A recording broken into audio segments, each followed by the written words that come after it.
Alright, what's up, y'all? This ain't your standard Dragon's Dogma video. In fact, the game is mostly here as background noise, because today we're gonna be doing Dragon's Dogma 2 entirely from memory. I'm gonna tell you the entire story of Dragon's Dogma as I remember it without looking up the plot lines. I played the game twice through, so hopefully we can get a pretty accurate representation of what Dragon's Dogma 2 is. So Dragon's Dogma 2 starts with you in a jail cell with a big, angry-looking guy who happens to have some weird crystal on a stick bossing you around. He questions you a little bit, like your eyes aren't as dead inside as pawns, but I'm still gonna pick on you anyway.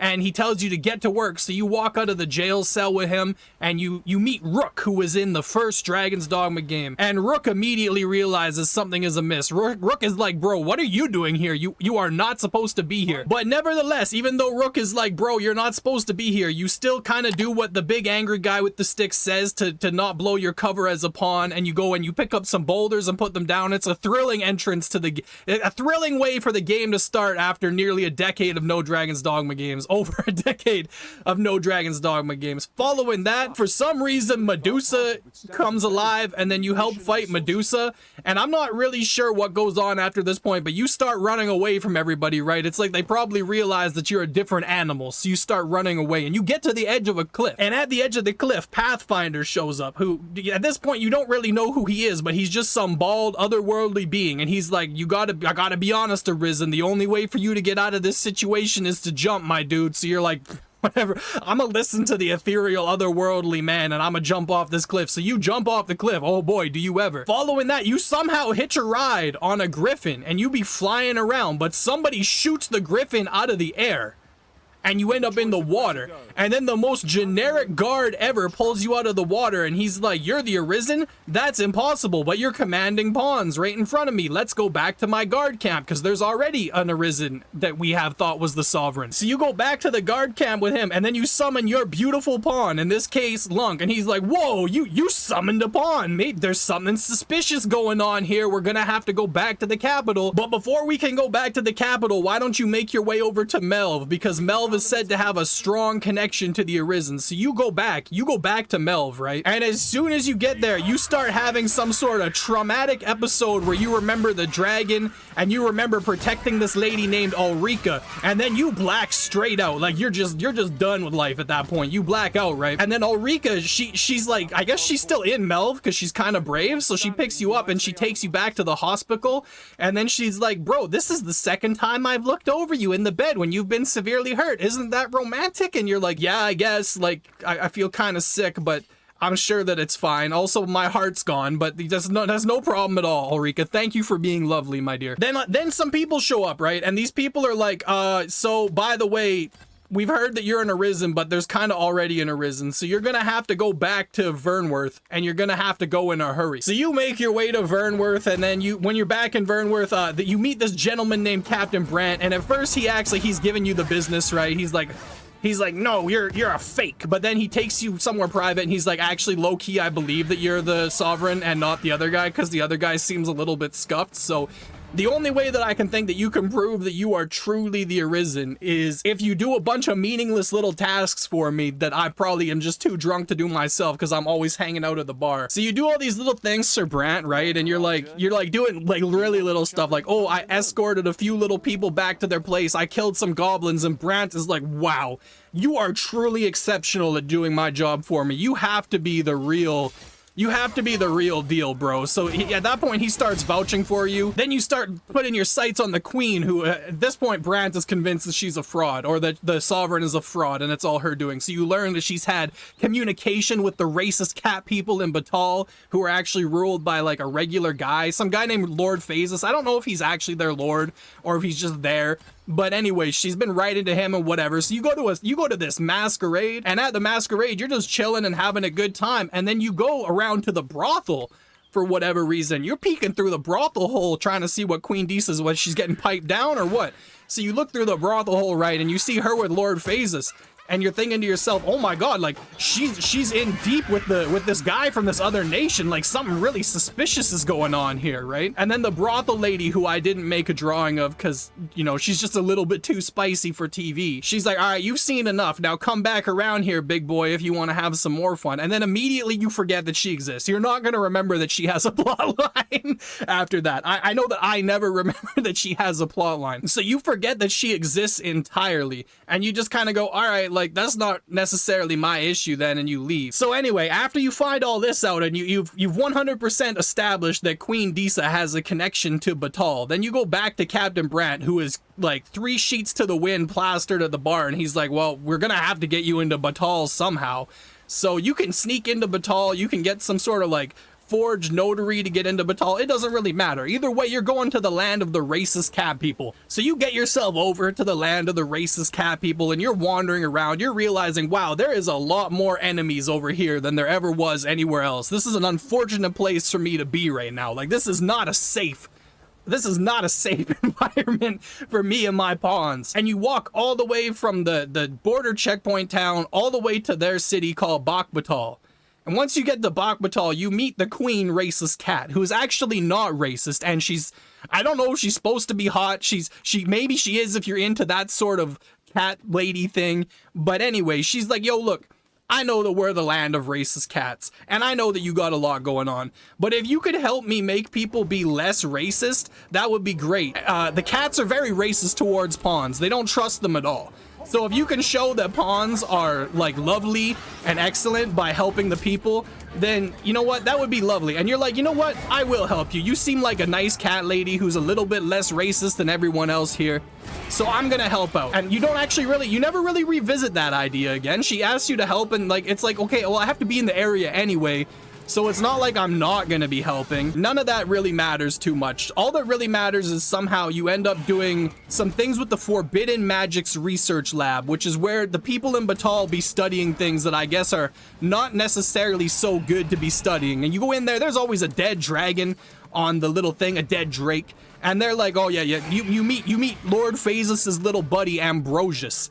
And Ambrosius is like, look, I need a bunch of these worms life crystals, so you're gonna have to go beat a dragon for me. So you climb this tower and you fight a dragon that's covered in pimples, and you get all of its crystals. But actually there's more. But wait, there's more. You also go to the bottom of the ocean and you talk with the Giga Cat boy, who tells you that, I don't actually remember anything that he tells you, but he turns himself into a sword, or he gives you a sword or something, and you take that sword and the worms life crystals to Ambrosius, and he's like, okay, now we're cooking. Like, I can turn this into an activated God's Bane again. So you're like, whatever, that's great. I'm gonna go do my thing for a little bit while you work on that then. And you go around, you help this guy lose his eyeball and stuff. You do a bunch of little missions, and none of them really relate to the story. You help people out, and then eventually Ambrosius hits you up on WhatsApp, and he's like, yo, look, I finished the sword. So you show up, you're like, yo, he's got the sword. Like, it's good. We got the sword now. So we can go do whatever it is that I need to do, right? And he's like, no, look, I can't give you this sword. I gotta take it to Phases myself so he can see all the great work I did that you actually did for me. Then Pathfinder shows back up, and he's like, don't worry, Arisen, I got this. And he convinces Ambrosius to just give you the God's Bane. And you're like, okay, thanks, Pathfinder. Like, it's nice of you to show up again. I forgot that you even existed until now. Thanks for showing up and being my plot armor, my guy. So you take the God's Bane sword and you start chasing after Lord Phases. You're like, hey, wait up, bro. Like, you're trying to go summon the dragon or something, and we simply can't allow that. So you're chasing after bro, and then my man Talos, a big robotic beast from underneath the sea, wakes up, and he starts chasing Phases too, but he's just as useless as you are. For whatever reason, you start fighting Talos, even though he's pursuing the same bad guy as you. You start fighting him too. You start throwing down with him. You're hitting these little crystal growths off of his chest, and you're trying to take him down. Eventually, you do succeed in taking down Talos. And Lord Phases is like, see, it wasn't a problem at all, even though you did most of the work again. Like, more people are just taking credit for your hard work. So you follow Phases all the way to the top of this tower where he's planning to summon the dragon. And my man gives you some speech like, you are not supposed to be here. So you're like, all right, well, whatever. But he's there with the fake Sovereign, who I should mention looks exactly like the sham WoW guy. And this dude has been like the fake sovereign, the fake arisen has been like a main antagonist for the entire story, and I still don't know what happens to him. I'm pretty sure he just dies in the fight before Phases summons the dragon. Like, he just croaks, bro. That's it. Like, this person who's been taking your spot as the sovereign that Disa put in your place, that's it, bro. That's his whole story arc. He shows up there with Phases, and then he dies. So you watch in Phases summon the dragon, and he summons a lesser dragon. He gets real cocky about it, bro. He's like, the end of times is here. I have summoned the dragon, and I will reshape the world in its dragonly features, or something like that, right? But then the sky opens up, and the real dragon comes out, and he squishes the lesser dragon, and he knocks Phases backwards, and Phases is like, this is all the Arisen's fault for some reason, and I still don't know what I did. I'm just trying to fill my role in the story at this point, right? So the dragon starts expositioning at you aggressively, I may add. He's dropping a lot of expositions on you, bro. He's talking about life. He's like, all right, well, that's good. Now get on my back and we shall head to our battleground. So you fly to the battleground with bro, right? You're flying to the battleground, and on the entire way there, he's telling you, like, beating me isn't gonna kill the cycle, bro. Like, you gotta think outside the box if you want this cycle, then. If you ignore him, he'll yap for 45 minutes straight, and then take you to the battleground. Then you start fighting him and you realize, oh man, this definitely was not I was not supposed to do this fight. This is mad boring. Bro's just flying in the air and waiting for me to use some sort of weaponry to knock him down. Like, there's nothing about this fight that makes me think Capcom put any degree of effort into it, so this isn't where I'm supposed to be. Eventually you beat the dragon and the Pathfinder's like, woo, good work, and you go back to Vernworth and you get your seat as sovereign, but then you tell the Pathfinder, hey big dog, I don't think this is how the story is supposed to end. And he gets kind of offended, like, you don't think that this is amusing? This is great to me. And you're like, nah, send me back to the dragon when I'm flying on him. So he sends you back. Then you realize, oh yeah, I'm supposed to climb underneath the dragon and stab the God's Bane through myself and him or something, and then you both fall in the ocean. And it doesn't really make much sense to anybody. But then you wake up and the world is in like an apocalyptic state and your pawn is missing. Like, everything's red. It's so red that you can barely see what's going on. You walk all the way back to Phases' house, and as it turns out, your pawn has just been taking a steady nap on Phases' couch for the past month. Nobody knows where you've been for the past month. You're not even sure where you've been for the past month, and that never gets answered either. Nobody's ever gonna know. Nobody's ever gonna know where you've been. So you never really learn. And then you start wandering around this new quote-unquote unmoored world and finding the beasts that you have to beat to knock out the beacons or whatever it is.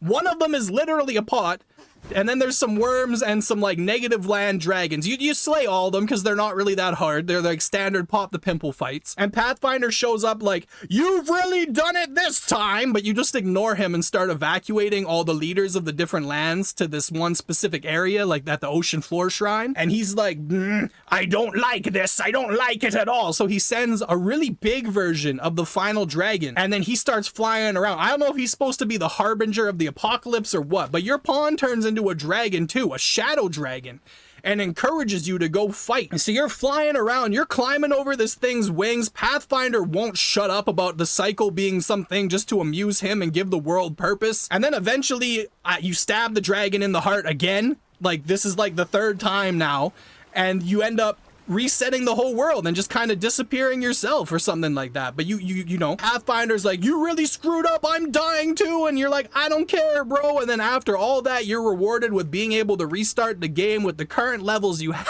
And that's basically the entire story of Dragon's Dogma 2. Anyway, y'all, I know this was a goofy video and kind of weird for the day, but I have so much stuff kind of in the works for next week and the week after that I needed something just kind of quick and easy to do today. So I hope you enjoyed this summary of Dragon's Dogma 2's plotline from memory. Other than that, I will see you in the next one. I hope you have yourselves a great end to your week. Peace.